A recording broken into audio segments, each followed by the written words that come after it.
Fala aí galera, beleza? Sejam bem-vindos à segunda aula de lógica de programação usando JavaScript, com JavaScript, deem o nome que vocês quiserem. Como eu comentei na aula passada, algumas aulas vão ser chatas, né? Então essa segunda aula é bem chatinha, mas eu preciso passar os conceitos básicos de o que é um algoritmo, lógica de programação. Evidentemente que aqui eu vou tratar de uma forma bem sucinta, porque se eu fosse me aprofundar, ia ter uns 40 slides, um monte de exemplos, e como eu disse no primeiro vídeo, esse não é o foco. Nosso foco é programar bastante, ir bem a fundo, desenvolver bem a lógica. Evidentemente que se tiver alguém que é iniciante que está assistindo, não se preocupe, nós vamos começar das coisas mais básicas, mas se você é intermediário, quase avançado em lógica, fique tranquilo que mais para frente sairá mais aulas com coisas mais avançadas, mas não tem como eu fugir de conceitos básicos. Eu preciso falar desses conceitos básicos porque se você está iniciando, você precisa entender. Então, vou fazer uma apresentação aqui de slide bem básica, não vai ser nada profundo, mas talvez se você não conhece nada de lógica, talvez isso comece a mudar agora. Bom, o que é lógica de programação? É a forma estruturada de resolver problemas. É simples. 2. Transformar pensamentos em passos lógicos. Isso aqui, cara, é óbvio, mas eu preciso falar. 3. Esses passos depois eles viram código.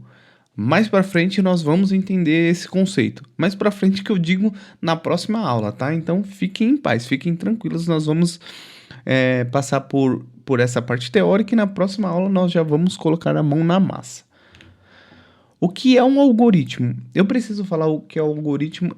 É igual eu comentei, eu poderia falar de forma, nossa, que conceitual e tal.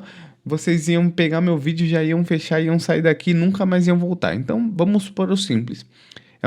É uma sequência de passos para resolver um problema. Passos que devem ser claros e ordenados. Esse passo é bem importante, tá? 3. Todo programa é um algoritmo. Então, todo programa ele tem uma sequência ordenada de pequenas tarefas. Então, essa sequência faz com que nós chamamos tudo isso de algoritmo. E depois de um algoritmo bem estruturado, bem feito, ele é resolvido e faz com que um programa funcione de forma correta. Algoritmos no dia a dia. Receita de cozinha são algoritmos, parece que não são, mas são. 2. Manual de montar móveis também é um algoritmo, porque você precisa seguir o passo a passo de como montar, por exemplo, um rack, de como montar uma cadeira, de como montar um guarda-roupa. Então são passos lógicos, você precisa seguir uma ordem cronológica para poder montar um móvel. Por exemplo, um guarda-roupa. Você não consegue levantar um guarda-roupa sem colocar as colunas, sem colocar a base, sem colocar o fundo. Então você precisa seguir alguns passos lógicos. Lembrando que um problema lógico, ele tem sempre mais de uma resolução, tá? Então, um guarda-roupa, dependendo do jeito que você for montar, você montar primeiro a base, as laterais, o fundo, a frente e depois você coloca as coisas dentro. Porém, você pode usar o mesmo cálculo de forma diferente. Você pode montar a base, as laterais, o fundo, colocar as coisas dentro e, por último, colocar a parte da frente.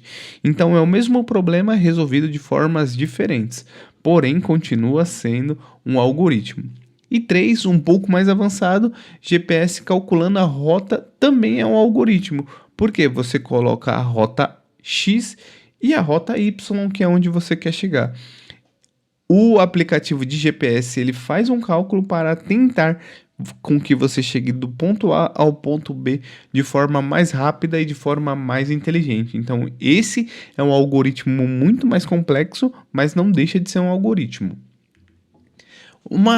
Como que é a estrutura de um algoritmo? Ela é simples.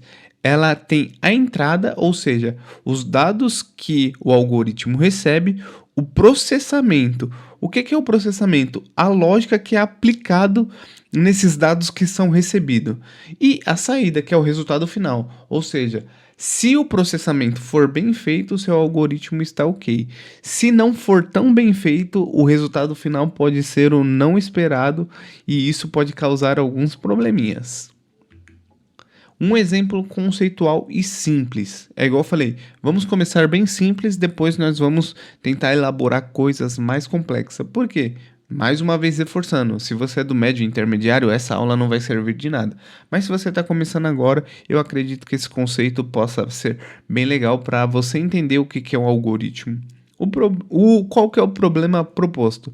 Dobrar um número, ou seja, você pega um número e multiplica por 2. Simples. Então, qual que é a entrada? Um número, aqui no exemplo eu coloquei 10. Qual que é o processamento? O que você precisa fazer? Você precisa pegar esse número e multiplicar por 2. E no caso de sendo correto, né, a saída vai ser 20. Então, é um exemplo conceitual de um algoritmo. Um algoritmo simples, mas isso já faz com que você comece a pensar como que um algoritmo pode ser estruturado. Como programadores pensam, né? Um programador que tem a lógica de programação afiada, que entende muito bem de algoritmo, ele pensa da seguinte forma: ele pega um problema, ele entende o problema, sendo pequeno ou grande, e o que ele faz? Ele quebra esse problema em partes menores, fazendo com que o algoritmo seja muito mais fácil de se estruturar e de se criar em cima daquele problema. Então ele transforma em algoritmo e implementa no código. Simples desse jeito. O erro comum dos iniciantes. Como eu comentei, agora talvez as 10 primeiras aulas seja mais voltado para iniciantes, e aí a partir daí talvez já comece a entrar conceitos mais avançados. Mas o erro de iniciante que eu comentei na aula passada, inclusive, que eu quero que você digite muito, esqueça IA, vamos pôr a mão na massa, sinta o código, erre que é errando que você aprende, não tem jeito. Você não vai começar na lógica de programação fazendo coisas absurdas na primeira, na segunda aula. É com muito treino, com muito exercício que você vai deixar a sua lógica afiadíssima. Então, primeira coisa, aprender sintaxe antes de linguagem, ou antes da lógica. O que é isso? Quer aprender a linguagem de programação antes de entender lógica, antes de entender o básico. Isso pode ser um erro, porque lá na frente você vai entender bastante da linguagem de programação, mas não vai entender lógica. Isso pode ser muito complicado, e aí você vai ter que fazer o caminho inverso. Você já sabe a linguagem, mas vai ter que voltar aos primeiros passos para entender lógica de programação.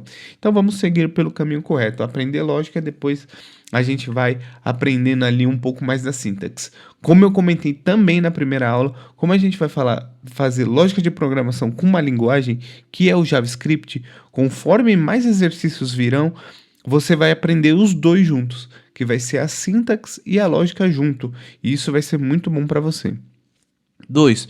Copiar código sem entender. Cara, não tem problema nenhum você copiar código. No meu dia a dia eu copio muito código.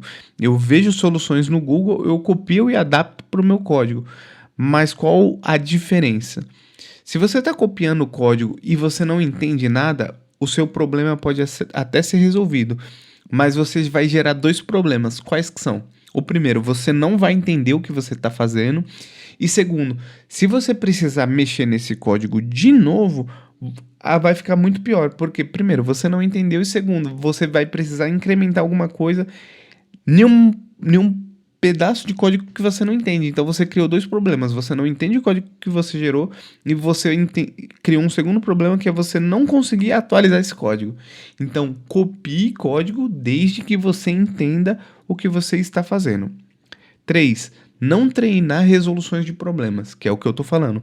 Vamos escrever muito código para a gente entender o problema e resolvê-lo. Isso é essencial para qualquer cara que queira se desenvolver na área de tecnologia. Bom, gente, é isso, é simples, cara, igual eu falei, eu sei que essas aulas de slides são chatas pra caramba, mas nós vamos precisar ter algumas. E na próxima aula nós já teremos mão na massa, então não se preocupem, aqueçam os motores e já vamos ter aí código na próxima aula. É isso aí, nos vemos na próxima aula, eu fui!